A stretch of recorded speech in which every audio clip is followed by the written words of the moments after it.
Congresswoman, you sat before, Merrick Garland sat in this chair twice. Attorney General Bondi. No, can I finish my answer? No, I'm going to reclaim my time because I asked you a specific question that I would like you to answer, which is, will you turn to the survivors? This is not about anybody that came before you. It is about you taking responsibility for your Department of Justice and the harm that it has done to the survivors. What happens when survivors demand justice and the system meant to protect them turns its back? In a tense congressional hearing, raw emotion collided with power as lawmakers confronted the Department of Justice over the explosive handling of the Epstein files.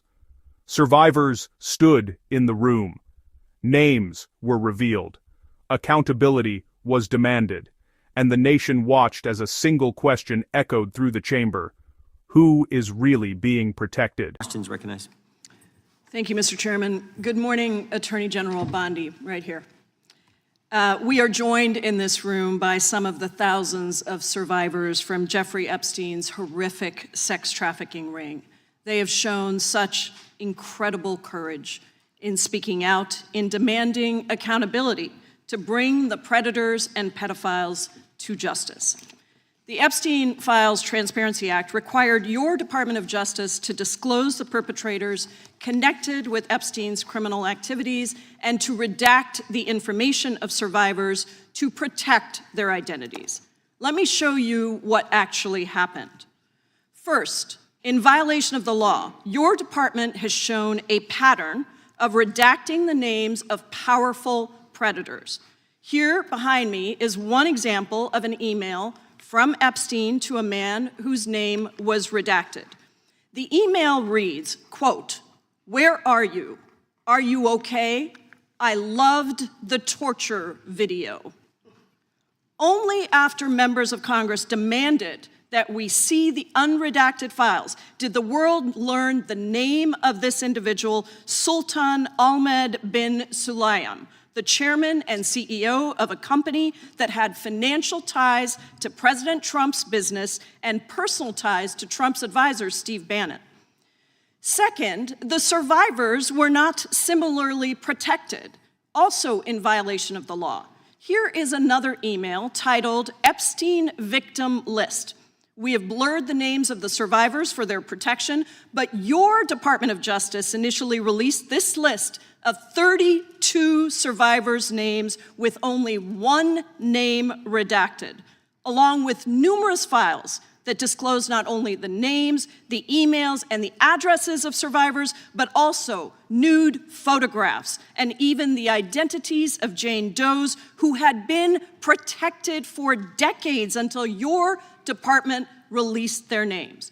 Survivors are now telling us that their families are finding out for the first time that they were trafficked by Epstein. In their words, quote, "This release does not provide closure. It feels like a deliberate attempt to intimidate survivors, punish those who came forward, and reinforce the same culture of secrecy that allowed Epstein's crimes to continue for decades." To the survivors in the room, if you are willing, please stand. And if you are willing, please raise your hands if you have still not been able to meet with this Department of Justice. Please know for the record that every single survivor has raised their hand. Attorney General Bondi, you apologized to the survivors in your opening statement for what they went through at the hands of Jeffrey Epstein. Will you turn to them now and apologize for what your Department of Justice has put them through with the absolutely unacceptable release of the Epstein files and their information?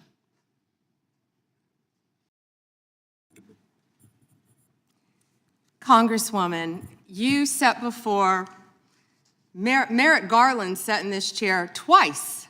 Attorney General Bondi. No, can I finish my answer? No, I'm going to reclaim my time because I asked you a specific question that I would like you to answer, which is, will you turn to the survivors. This is not about anybody that came before you. It is about you taking responsibility for your Department of Justice and the harm that it has done to the survivors who are standing right behind you and are waiting for you to turn to them and apologize for what your Department of Justice has done. Members get to ask the questions, the witness gets to answer in the way they want to answer. The Attorney General can That's respond. not accurate, Mr. Chairman. Because she It doesn't is like the my answer. time. So, Mr. Chairman, why I have asked didn't a she ask question. Merrick Garland this? I am twice reclaiming when he my sat in time, chair? and when I will reclaim my continue to time, answer. it is Mr. Chairman, the my gentlelady's time. reclaimed I'm her not going time. to get in the gutter for her theatrics. The time belongs to the time belongs to the gentlelady. The gentlelady has 17 seconds. Thank you.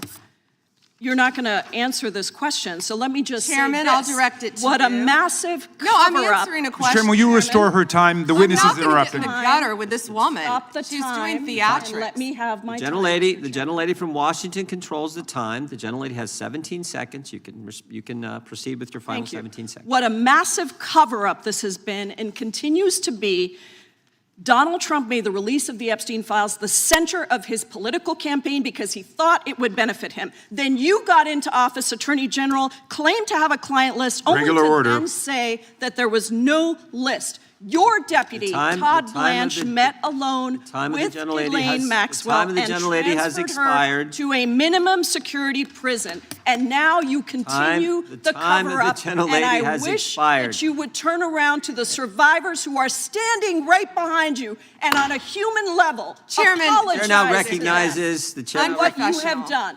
Time of the I gentlelady yield expired. back. The gentlelady, you have no time to yield back. Theatrics. We appreciate the thought.